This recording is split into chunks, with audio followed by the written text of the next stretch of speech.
नमस्कार. संपूर्ण महाराष्ट्रातील इयत्ता 10वी नंतर ज्या विद्यार्थ्यांना ITI अभ्यासक्रम करायचा आहे यांच्यासाठी नवीन नोंदणी सुरू झालेली आहे. तर ऑनलाईन अर्ज भरण्यापूर्वी आवश्यक कागदपत्रे कोणती याचा व्हिडिओ देखील आपल्या चॅनलवर अपलोड करण्यात आला आहे, तो देखील पाहू शकता. तर सर्वप्रथम ऑनलाईन फॉर्म भरण्यासाठी डिस्क्रिप्शन बॉक्समधील लिंकवर क्लिक करायचं आहे. येथे आल्यानंतर कॅन्डिडेट लॉग इन या टॅबवर क्लिक करून न्यू रजिस्ट्रेशन या टॅबवर क्लिक करायचं आहे. तर अशा प्रकारे सर्वप्रथम तुम्हाला पहिला ऑप्शन पाहू शकता की 10वीचा जो बोर्ड आहे या संदर्भात तुम्हाला तपशील द्यायचा आहे.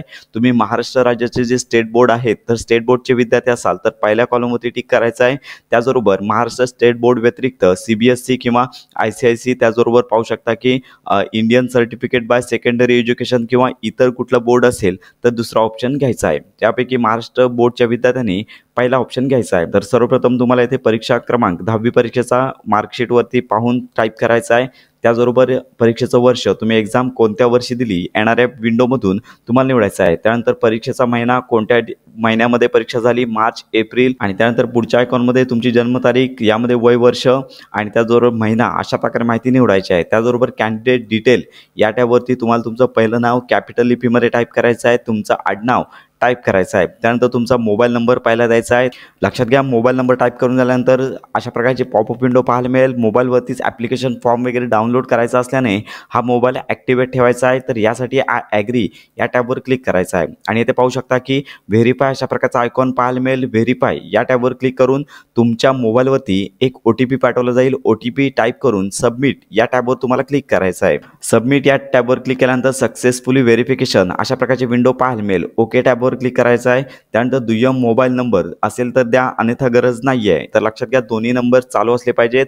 आणि त्यानंतर तुमचा ईमेल ID टाईप करायचा आहे आणि येथे पासवर्ड टाईप करायचा आहे. सगळ्या पासवर्ड कमीत कमी 8 शब्दांचा आणि जास्तीत जास्त 15 शब्दांचा असला पाहिजे. एक कॅपिटल लेटर, एक अल्फाबेटिकल, एक नंबर आणि एक स्पेशल कॅरेक्टर. तर येथे एक्झाम्पल देण्यात आला आहे. तर अशा प्रकारे पासवर्ड टाईप करायचा आहे आणि त्याचबरोबर कन्फर्म पासवर्ड, येथे कन्फर्म पासवर्ड येथे देखील पुन्हा तोच पासवर्ड टाईप करून येथे कॅप्चा टाईप करून संपूर्ण माहिती एकदा चेक करायची आहे आणि कॅप्चा टाईप करून रजिस्टर या टॅबवर तुम्हाला क्लिक करायचं आहे. रजिस्टर या टॅबवर क्लिक केल्यानंतर तुम्हाला तुमचा रजिस्ट्रेशन नंबर प्राप्त होईल. तसा मेसेज देखील तुमच्या मोबाईलवरती पाठवला जाईल. तर अशा प्रकारे स्क्रोल डाऊन करून पुन्हा लॉग इन या टॅबवर क्लिक करायचं आहे आणि येथे देखील नोंदणी क्रमांक पाहायला मिळेल. ओके या टॅबवर क्लिक केल्यानंतर रजिस्ट्रेशन नंबर आणि पासवर्ड टाईप करायचा आहे. कॅप्चा टाईप करून लॉग इन या टॅबवर तुम्हाला क्लिक करायचं आहे. लॉग इन या टॅबवर क्लिक केल्यानंतर अशा प्रकारचं पेज पाहायला मिळेल. तर ॲडमिशन ॲक्टिव्हिटीज यामध्ये ॲप्लिकेशन फॉर्म या टॅबवर क्लिक करायचं आहे. तर संपूर्ण माहिती तुम्ही वाचून घ्यायची आहे. तर यामध्ये ऑनलाईन अर्ज करतेवेळी कोणतेही डॉक्युमेंट अपलोड करायचं नाही आहे. त्यानंतर डॉक्युमेंट व्हेरिफिकेशन पेमेंट नंतर करायचं आहे. यासाठी तुमच्या जवळच्या ITI जी संस्था आहे तिथे तुम्हाला जायचं आहे. जर काही एरर असतील तर त्यांच्यामार्फत तशी सूचना दिली जाईल. तर अशा प्रकारे ही संपूर्ण पॉपअप विंडो पाहून घ्यायची आहे, माहिती पाहून घ्यायची आहे. त्यानंतर ओके या टॅबवर क्लिक करायचं आहे. तर अशा प्रकारे पॉपअप विंडो क्लोज केल्यानंतर माहिती आपण यापूर्वी भरलेली पाहायला मिळेल. तर यामध्ये तुम्हाला जेंडर या टॅबवर क्लिक करून जेंडर निवडायचं आहे. त्यानंतर नॅशनॅलिटी या टॅबवर नॅशनॅलिटी आल्याचं पाहायला मिळेल. मातृभाषा देखील आल्याचं पाहायला मिळेल. त्यानंतर धर्म या टॅबवर क्लिक करून तुमचा धर्म निवडायचा आहे. तसेच जात प्रवर्ग या टॅबवर क्लिक करून तुमची कॅटेगरी NRF पॉपअप विंडोमधून निवडायची आहे.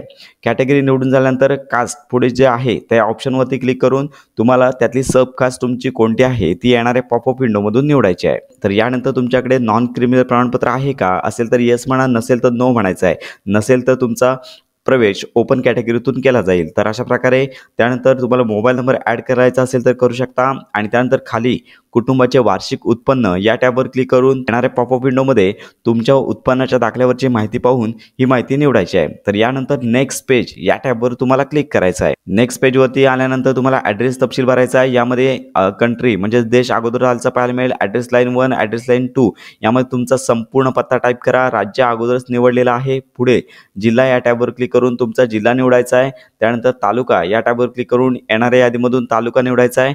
पुढे विलेज या टॅबवर क्लिक करून तुमच्या गावाचं नाव निवडायचं आहे. तर गाव निवडून झाल्यानंतर पुढे पिनकोड आपोआप आल्याचं पाहायला मिळेल. तर अशा प्रकारे संपूर्ण माहिती पाहून नेक्स्ट पेज या टॅबवर क्लिक करायचं आहे. तर अशा प्रकारे पालकांचा तपशील पेरेंट्स डिटेल माहिती भरण्यासाठीचं पेज ओपन होईल। तर यामध्ये उमेदवार ऑर्फन म्हणजेच अनाथ आहे का, अनाथ असेल तर येस म्हणून तुम्हाला संपूर्ण डिटेल, अनाथाचा प्रकार किंवा इतर माहिती टाईप करावी लागेल। नसेल तर नो या टॅबवर क्लिक करायचं आहे। तर लक्षात घ्या, पुढे तुम्हाला आई वडिलांचं नाव टाईप करायचं आहे। 10वीच्या बोर्ड सर्टिफिकेटवर जशी नावं आहेत तशीच तुम्हाला टाईप करायची आहेत। तर इथे पहिलं नाव वडिलांचं टाईप करायचं आहे, त्यानंतर वडिलांचं आडनाव, त्यानंतर व्यवसाय येणाऱ्या पॉपअप विंडोमधून निवडायचा आहे। प्रायव्हेट असेल किंवा गव्हर्नमेंट असेल तर यापैकी एक ऑप्शन निवडायचा आहे। जर शेतमजूर असतील तर या ठिकाणी तर नॉट एम्प्लॉई हा ऑप्शन तुम्ही वापरू शकता।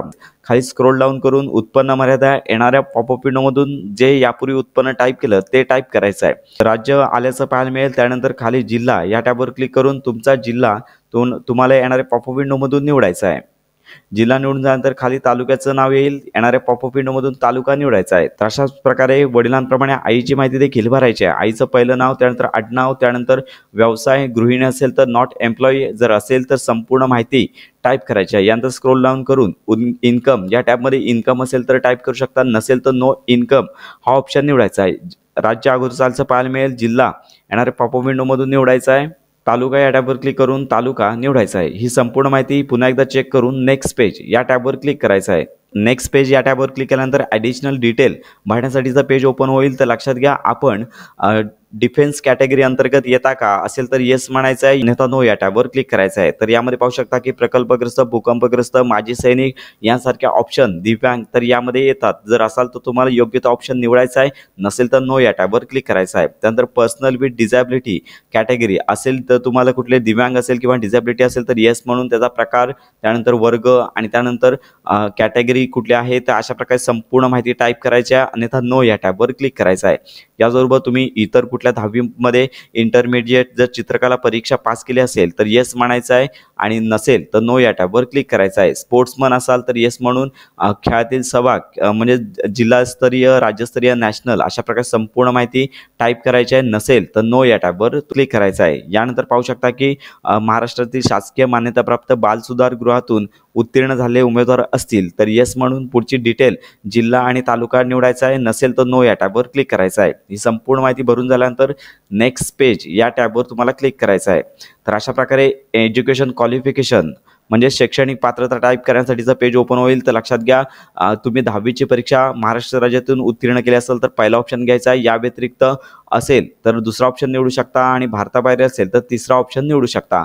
तर महाराष्ट्रातील विद्यार्थ्यांनी पहिला ऑप्शन घ्यायचा आहे, त्यानंतर शाळेचा जिल्हा तुम्हाला निवडायचा आहे, त्यानंतर तालुका निवडायचा आहे, त्यानंतर येणाऱ्या पॉपअप विंडोमधून शाळेचं गाव अशा प्रकारे संपूर्ण माहिती निवडायची आहे। तर लक्षात घ्या, तुम्ही 10वी उत्तीर्ण आहात का, येस टॅब अगोदर चालचा पाहायला मिळेल। त्यानंतर आपण 10वीमध्ये पाहू शकता की तांत्रिक विषय घेतला आहे का, तर यामध्ये टेक्निकल जर सब्जेक्ट असेल तर येस म्हणा, नसेल तर नो या टॅबवर क्लिक करायचं आहे। तर यानंतर अपंग श्रेणीतील तपशील तुम्ही अपंग किंवा डिझॅबिलिटी आहे का, असेल तर येस म्हणायचं आहे, नसेल तर नो या टॅबवर क्लिक करायचं आहे। याचवर पाहू शकता की 10वीमध्ये तुम्हाला विज्ञान आणि गणित या विषयामध्ये उत्तीर्ण आहात का, तर येस म्हणायचं आहे आणि स्क्रोल डाऊन करून 10वीचे जे मार्क आहेत 10वीचे ते तुम्हाला ते टाईप करायचे आहेत। तर लक्षात घ्या, आउट ऑफ मार्क्स म्हणजे एकूण किती गुणांची परीक्षा होती येथे टाईप करायचे आहेत आणि एकूण किती गुण मिळवले अशा प्रकारे प्रत्येक विषयानुसार संपूर्ण माहिती टाईप करायची आहे। आणि स्क्रोल डाऊन करून पाहू शकता की तुम्ही 12वी गुणांचा तपशील, काही जण 12वी नंतर ITI साठी अर्ज करत असतील तर द्यायचा आहे, जर नसेल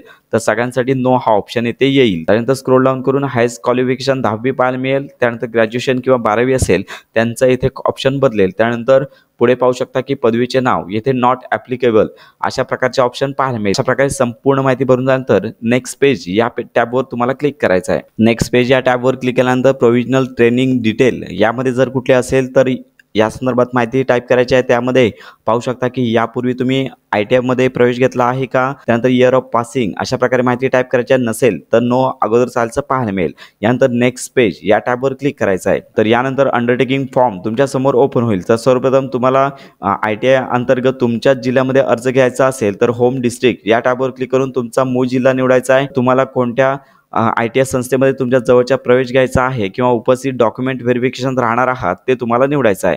तर लक्षात घ्या, सर्वप्रथम तुम्हाला जिल्हा निवडायचा आहे, तालुका निवडायचा आहे आणि त्यानंतर इन्स्टिट्यूट तुमच्या तालुक्यानुसार तुम्हाला पाहता येतील। संपूर्ण माहिती टाईप करून झाल्यानंतर अंडरटेकिंग वाचून घ्यायचे आहे, त्यानंतर येथे अंडरटेकिंग बॉक्सवर क्लिक करून मेक पेमेंट या टॅबवर तुम्हाला क्लिक करायचं आहे। तर अशा प्रकारे पेमेंट करण्यासाठीचं पेज ओपन होईल। डेबिट कार्ड, इंटरनेट, UPIच्या माध्यमातून तुम्ही पेमेंट करू शकता। तर अशा प्रकारे पेमेंट करून घ्यायचं आहे आणि सरचा ऑनलाईन फॉर्म तुम्हाला प्रिंट काढायचे आहेत। ITI प्रवेश प्रक्रियेसंदर्भात खात्रीशीर अपडेट्स मिळवण्याकरता आपल्या मराठी अपडेट गुरु या YouTube चॅनलच्या कनेक्टमध्ये राहा।